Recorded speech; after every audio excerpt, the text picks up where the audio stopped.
आप सभी का जी राजस्थान में आपके साथ हूं रुक्मणी। खबर विस्तार से। सवाई माधोपुर के जड़ावता गांव और आसपास के करीब 10 गांव बीते 3 दिन की मूसलाधार बरसात से तबाह हो गए हैं। हालात इतने खराब है कि ग्रामीणों को सिर्फ छुपाने की जगह तक नहीं बची और अब उनकी सांसें खाने की आस पर अटक गई है। बरसात और कटाव ने करीब 100 बीघा में फैले अमरूदों के बाग को पूरी तरह तबाह कर दिया है। खेतों में 100 फीट गहरा और करीब 500 फीट चौड़ा कटाव बन गया और जिसके कई खेत नदी में तब्दील हो गए हैं। इस कुदरती कहर के चलते 10 मकान भी नदी में समा गए। गांव के लोग खुद ही राहत कार्य में जुटे हुए हैं। कांग्रेस सांसद हरीश मीणा ने दौरा कर हालात का जायजा लिया और हर संभव मदद दिलाने का भरोसा दिया। हालांकि जमीनी हकीकत यह है कि 3 दिन बाद भी प्रभावित लोगों तक राहत नहीं पहुंच पाई है। ग्रामीण प्रशासन और सरकार से जल्द राहत पहुंचाने की गुहार लगा रहे हैं। इस वक्त जड़ावता गांव में जी मीडिया की टीम खड़ी है, जहां पे करीब 60 फीट से ज्यादा गहरा गड्ढा नजर आ रहा है और गहरा गड्ढा करीब ये 2 दिन हो गए हैं और लगातार प्रशासन बड़े बड़े दावे कर रहा है। और लेकिन जो ये गड्ढे के कटाव है उनको रोकने के लिए गांव के जो ग्रामीण है वो लगातार बने हुए हैं। 3 दिन से इन्होंने कुछ खाया पिया नहीं है। लगातार 100 बीघा के अंदर जो इनकी खेती होती थी अमरूदों का जो बाग के नाम से ये जो सवाई माधोपुर जाना जाता था वो पूरी तरह तबाह हो गया है। तबाह के साथ ही बड़े बड़े जो दावे थे एसडीआरएफ की टीम है, एनडीआरएफ की जो टीम है वो नजर नहीं आ रही है। लेकिन जो ग्रामीण के जो लोग हैं लगातार कटाव को बचाते हुए अपने कुछ जो मकान है उसको बचाते हुए नजर आ रहे हैं। लगातार जो 10 से ज्यादा मकान यहाँ पे ढह गए हैं। मैं ग्रामीणों से बात करना चाहूंगा कि सर प्रशासन की तरफ से क्या मदद मिली? सब हालत खराब हो है, बाद में डॉक्टर का दबाव रात पड़ा है तो रात आया है। बाकी 4 दिन से बारिश हो रही है, 4 दिन से कोई प्रशासन ने आके नहीं देखा, हमको नहीं आके भूखा तशा गाँव में आड़ा पड़ा है और एक आदमी का 70-70 लाख का नुकसान होया है। 4 आदमी का 70-70 लाख का नुकसान हो। 3-3, 4-4 बीघा जमीन गया के किसान की, मकान गया उनका। कितने जो खेत थे वो तबाह हो गए? कम से कम 10 बीघा जमीन तो तबाह हो गई साहब। 70-70 फीट गहराई का खाड़ा हो गया उसमें 10 बीघा में। तो कब तक जो खाना पीना है प्रशासन की तरफ से मिला है? कोई प्रशासन की तरफ से एक वो भी नहीं मिला सर। जो भी चाय भी नहीं पी प्रशासन की किसी ने नहीं।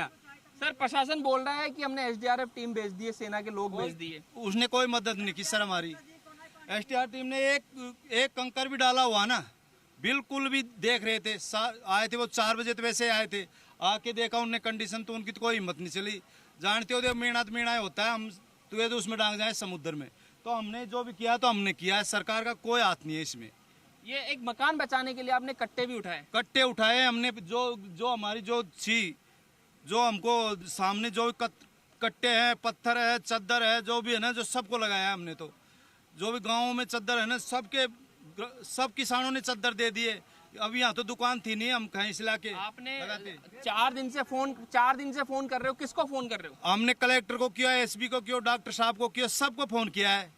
सरपंच साहब ने सबको फोन किया है, लेकिन कोई आके हमारी मदद नहीं करना चाहते थे। यहाँ डॉक्टर साहब आए, घूम के चले गए। उसका दबाव से जिसके देखिएगा ये जो ग्रामीण थे इन्होंने लगातार जो पीड़ित है वो अपनी दर्द बयां कर रहे हैं। लगातार जो अपने मकान को बचाने में कोशिश कर रहे हैं। तो अब ऐसा में देखना होगा कि किस तरीके से जो प्रशासन है वो मदद करता है। मदद के साथ ही इन ग्रामीणों को किस तरीके से मुआवजा मिलता है, मुआवजे के साथ ही इस तरीके से जो खान पीन है इनका कैसे सहयोग मिलता है। मेरे सहयोगी राहुल के साथ एवज पांचाल, जी मीडिया, सवाई माधोपुर। और सवाई माधोपुर से कुदरत के कहर का हैरान करने वाली तस्वीर सामने आई है, जहां सैलाब में रेस्क्यू टीम की ट्रैक्टर ट्रॉली पलटने से 2 एनडीआरएफ जवान बोट नाव की चपेट में आ गए। वहीं उफान में कई ट्रैक्टर ट्रॉलियां बहती नजर आई। देखिए, इन तस्वीरों ने लोगों में दहशत पैदा कर दी है। राजस्थान के सवाई माधोपुर में सैलाब का ये सितम देखिए।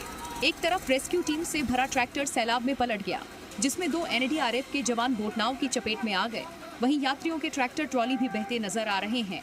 इससे पहले कि एनडीआरएफ जवान संभल पाते, ट्रैक्टर ट्रॉली पलट गई और 2 जवान ट्रॉली में रखी बोटनाव में दब गए।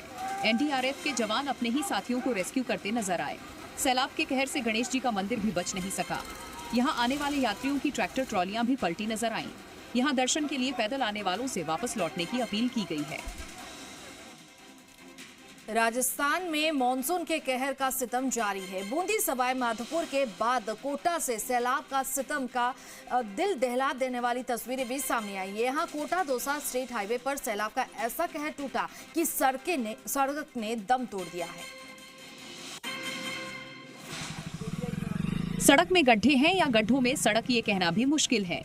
तस्वीरों में हाईवे दम तोड़ता नजर आ रहा है, क्योंकि अब यहाँ से गाड़ियों की आवाजाही फिलहाल तो नामुमकिन है। बारिश और बाढ़ का दौर जब तक थम नहीं जाता तब तक यहाँ सड़क निर्माण भी बेमानी होगा, क्योंकि अगर अभी यहाँ दोबारा सड़क निर्माण किया गया और फिर से सैलाब का कहर टूटा तो सिर मुंडाते ही ओले जैसी बात हो जाएगी। सैलाब की यहाँ ऐसी मार पड़ी कि स्टेट हाईवे की बकिया उधेड़ कर रख दी। कुछ दोपहिया वाहन चालक अपने रिस्क पर यहाँ से अब भी आवाजाही कर रहे हैं। लोगों को अब इस हाईवे को दोबारा दुरुस्त होने का इंतजार है। सवाई माधोपुर जिले में बीते 3 दिनों में हुई भारी बरसात के चलते जिले के कई गांव में पानी का सैलाब देखने को मिल रहा है। करीब 1.5 दर्जन गांव बाढ़ की चपेट में है। सुरवाल बांध के ओवरफ्लो होने से निचले इलाकों में बसे गांव पानी में डूब गए हैं, जिसकी वजह से लोगों को अपना घर छोड़ने को मजबूर होना पड़ रहा है। पक्के मकान वालों ने तो छत पर ठिकाना बना लिया, लेकिन कच्चे मकान वालों के सिर पर तो छत ही नहीं बची। इलाके में पानी का सैलाब इस तरह है कि क्या गांव, क्या घर, क्या सड़कें और क्या खेत खलिहान, सब जगह सिर्फ और सिर्फ पानी ही पानी नजर आ रहा है। सैलाब को पार करने में ट्रैक्टर बड़ी भूमिका निभा रहे हैं। यहाँ तक कि इलाके का निरीक्षण करने आए एक साहब की गाड़ी पानी में बंद हो गई, तो ट्रैक्टर के जरिए उसका रेस्क्यू हुआ। कुछ हिस्सों में पानी का बहाव देखते हुए एसडीआरएफ की टीमों को तैनात कर दिया गया है, जो लगातार लोगों को पानी से दूर रहने के लिए कह रहे हैं। और पंजाब के मोहाली से एक हैरान करने वाला वीडियो सामने आया है, जहां तेज बहाव के बीच एक जीप सवार को नदी पार करना भारी पड़ गया। हालांकि जीप में सवार लोगों को तो बचा लिया गया, लेकिन जीप नदी में बह गई। उफनती नदी और उसका तेज बहाव पानी की आवाज बता रही है कि अगर लापरवाही की तो जान पर भारी पड़ सकती है। और एक सफेद जीप चालक ने वही किया जो उसे नहीं करना चाहिए था। नदी के पानी की आवाज और रफ्तार बता रही है कि इसमें से निकलना खतरे से खाली नहीं है, लेकिन जीप ड्राइवर ने किसी की न मानी और जीप उतार दी तेज बहाव के बीच। पानी का बहाव इतना तेज था कि जीप उसके सामने खिलौने की तरह से बहती चली गई। लेकिन इस दौरान नदी किनारे एक जेसीबी मौजूद थी, जिसके चालक ने बिना देरी किए जेसीबी से दोनों जीप सवार लोगों को निकालकर किनारे पर ले आया। ये सिर्फ खबर ही नहीं बल्कि सबक भी है, जो बता रही है कि कुदरत के सामने ना लापरवाही चलती है और ना ही मजाक।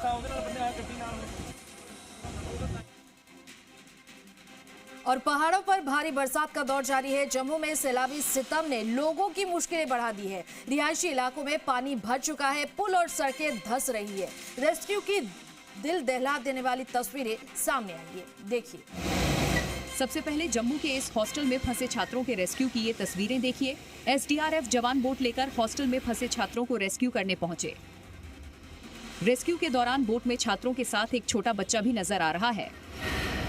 हॉस्टल में फंसी छात्राओं को रेस्क्यू कर सुरक्षित स्थानों पर पहुंचाया गया।